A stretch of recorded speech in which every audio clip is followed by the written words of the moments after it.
Cindy Carson. She is an information and technology specialist at Doherty Elementary School here in Greater West Bloomfield, making an impact with our youth through the Lego League. She's one of the coaches for the Lego League. So Cindy, thank you so much for joining us this morning. Thank you for having me here. This is an exciting opportunity. Thanks. Yeah, it's very exciting. So let's first talk about the Lego League. What is it and how do these kids get involved with it? All right, thank you. So our first Lego League program actually begins with our kindergarten students. And so our program in West Bloomfield ranges from kindergarten all the way up through high school. So first, robotics is something that Lego has just taken on, and the kids are faced with a real world problem or a challenge that they take on. And with our first through third grade students, they usually meet for about 8 to 10 weeks, once a week. And they use Legos to take on this challenge and then build a prototype or a representation of their solution to the problem. So this year, as you can see in the logo here, the theme is Cargo Connect. And so with all the issues going on with shipping and handling of materials across the world, First has presented this challenge to the children to say, hey, what can you do and what can you think of to be innovative and creative to make the connection with our cargo a better situation? So our students have learned about all of the issues with all the cargo sitting out in the ocean, about the lack of truck drivers, the lack of workers just around the world. And they're coming up with some innovative solutions and using their creativity to think outside the box and then create things out of Legos. Now with my team right now, the third through fifth grade team actually is, they have created a solution. We've partnered up with Meyer, and they created a solution for the workers who are unloading the truck at the store.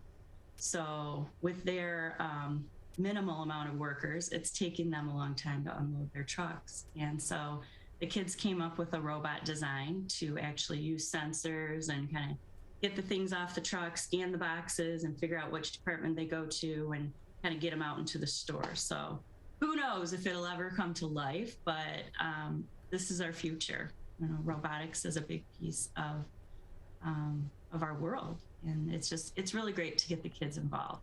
Yeah, and it sounds so cool too to have something so hands-on and real world at such a young age, third and fifth graders, to be partnering with Meyer and creating solutions for them. And then Cindy, how did you get into this position here and maybe your passion for robotics?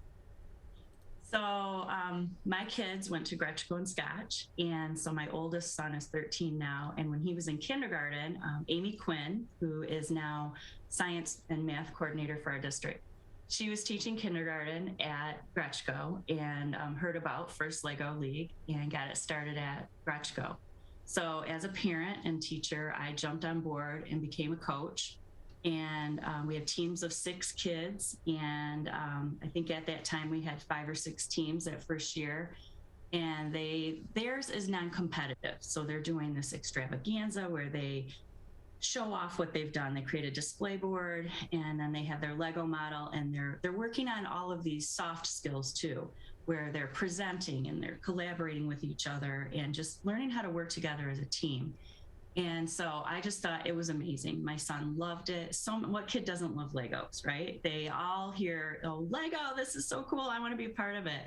And it's just grown exponentially from that year. I want to say that was about 7 years ago. And, you know, before COVID, I think our biggest year for Lego League Explore, we had about 25 teams across the district of our kindergarten through third graders. And it was just amazing. We always have a big event in March, so watch for that. It'll be at the high school this year on March 19th for our little ones. And it's a great opportunity to connect with our middle school kids and our high school kids as well. They come out and volunteer and help and are good role models for the little ones. They bring out their robot. At the high school level, Buddy Millart is the coach there, and he has a huge team of high school kids for First Robotics Challenge, and they're getting ready to launch their season. which is super exciting. Our middle school kids for FTC, they just went to their qualifying event and did really well. They won second place for their robot design. And then the team I'm working with right now, Deca Dragons, we're going to the state championship this weekend. So we're super excited about that. Well, very exciting. Congratulations to your team. What do these types of tournaments and events look like? I know it's kind of gearing up this winter, but can you tell us maybe a little bit about the preparation and then what the event kind of looks like once you get there? Yeah, it's kind of like a sporting event, really. So typically our event takes place in a high school gymnasium. They will have part of the gym roped off as a pit area where the kids will set up their display. And we usually have poster boards, and it shows the whole journey of the team. So from start to finish, building our, well, there's two parts to this first LEGO League challenge. One part is called the robot game, where the kids design a robot out of an EV3. It's called Lego Robot. And they have a mission mat that is different each year. It's a different challenge. And so the missions on the mat are made out of Lego, and the kids launch the robot. It's autonomous. So they have to design and program all of this ahead of time. So that takes a lot of preparation.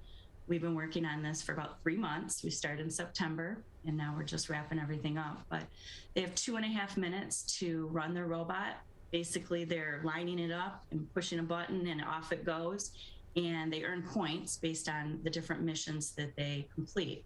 And so the mission mats are set up on one side of the gym, and they'll have the bleachers pulled out, and it's just filled with parents and spectators. And we're excited to be back in person this year. Everything was virtual last year, and it just wasn't the same type of experience for the kids. So they get the opportunity to feel like a team. They are going out there together and cheering for their team. You know, we have costumes, we have dragon wings, and all kinds of cheering signs and really fun stuff that just gets everybody hyped up and excited about the robot. And on top of that, they have a judging session. So the kids will take their project, and they have a half hour with two judges who could be teachers, they could be engineers or other types of professionals that are involved with robotics or the engineering profession, and they ask the kids questions. And so they have that opportunity to practice their public speaking and show how they've worked together as a team. So, very exciting. Well, thank you so long much day. for joining us this morning, Cindy. And good luck this weekend with the kids. I'm sure they're going to do great. Oh, thank you. We appreciate it.